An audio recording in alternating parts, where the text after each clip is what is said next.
Let me read to you a passage from the 7th chapter of St. Matthew's Gospel, verses 21 to 27.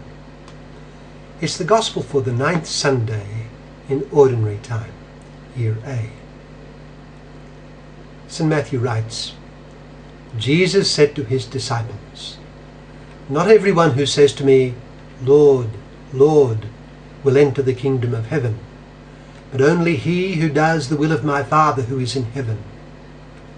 Many will say to me on that day, 'Lord, Lord, did we not prophesy in your name, and in your name drive out demons, and perform many miracles?'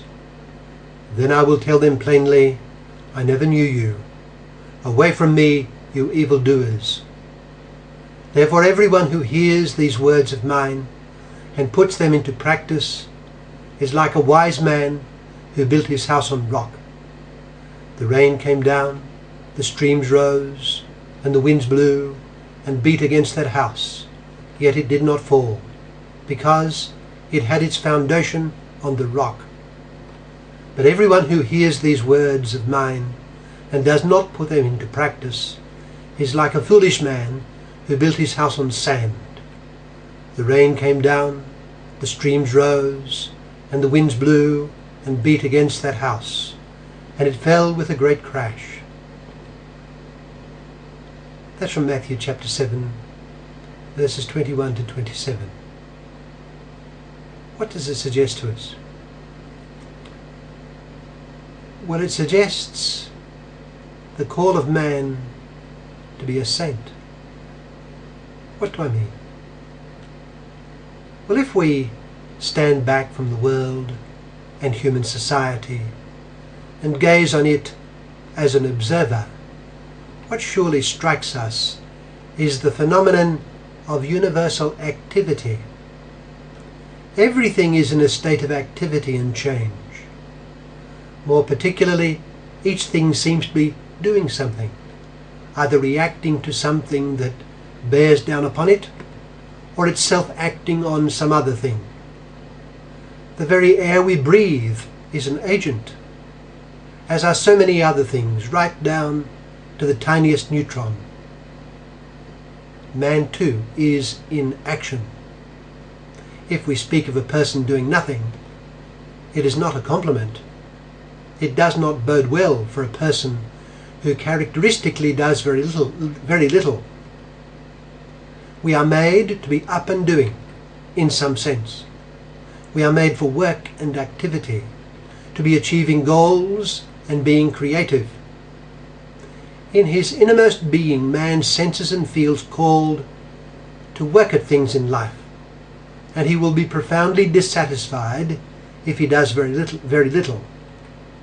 But there is something deeper still in man's being engaged in action and in being called to action. It is his call to be good in his action. While man feels drawn to attain various goals by his activity, he knows that he has the moral obligation to seek good goals, and by means of good activity. Indeed, this is his fundamental calling. It is constantly required of him by his conscience. He is drawn to be good as something beautiful in itself, and he is required to be good by the obligatory dictate of his conscience. If he does what his conscience, which is to say his conscientious judgment, tells him is morally wrong, he judges himself to be morally at fault, and to that extent evil. It is difficult for him to live with the awareness imposed by his conscience that he is evil. It leaves him fundamentally sad and fearful.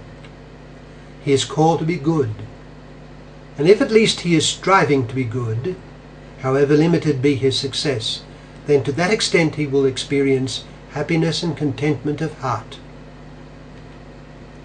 There is this further feature of the awareness that one is obliged to seek moral goodness. While the obligation comes from within man's heart, it does so as if from beyond it. It presents itself as the echo of the voice of an external obliger. At the heart of man's natural conscience is the echo of God's call that he seek to be good. This is the situation, looking at it from the perspective of man's inner being. From the very law of his own nature, he is commanded to be good. That natural law, so he senses, reflects the command of one who is beyond him. He will not be happy unless he obeys that law. The great question, of course, is what does this mean in practical detail? And this is where there can be so much confusion. The instinctive desire, rather the instinctive obligation, to be good, which springs from within the depths of a man's heart, has to be and is translated into concrete and particular judgments. Thus, let us say in passing, one can distinguish one action of the conscience that commands the good and another which decides on the practical course which must embody the moral goodness being commanded. Such is man. He is called and commanded by an inner law of his nature to be good, and this has been implanted in him by God. But to this yearning of man for goodness has come an answer from heaven. God has entered man's situation and has revealed to him a higher calling still, which will fulfill to perfection the law of his being, requiring of him a good life. Be holy, the God of Revelation commands, for I am holy. How is this holiness to be attained? Holiness is attained through a personal friendship with Jesus Christ, lived out by Christ's own test of this friendship, which is the keeping of his commandments. If you love me, he said, you will keep my commandments. But the heart of it is a personal friendship with Jesus Christ. It is not the mere living according to a moral standard.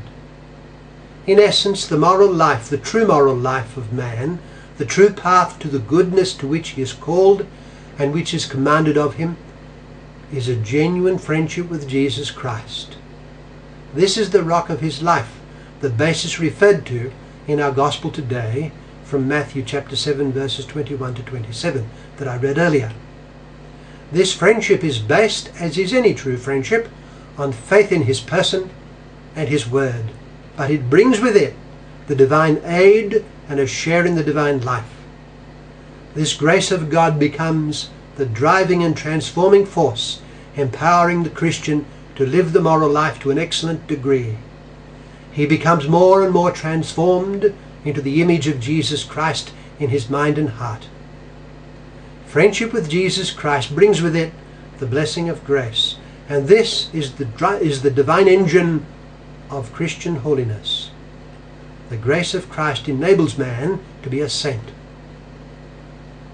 Natural man feels called and obliged to be good, but his fallen condition makes this extremely difficult.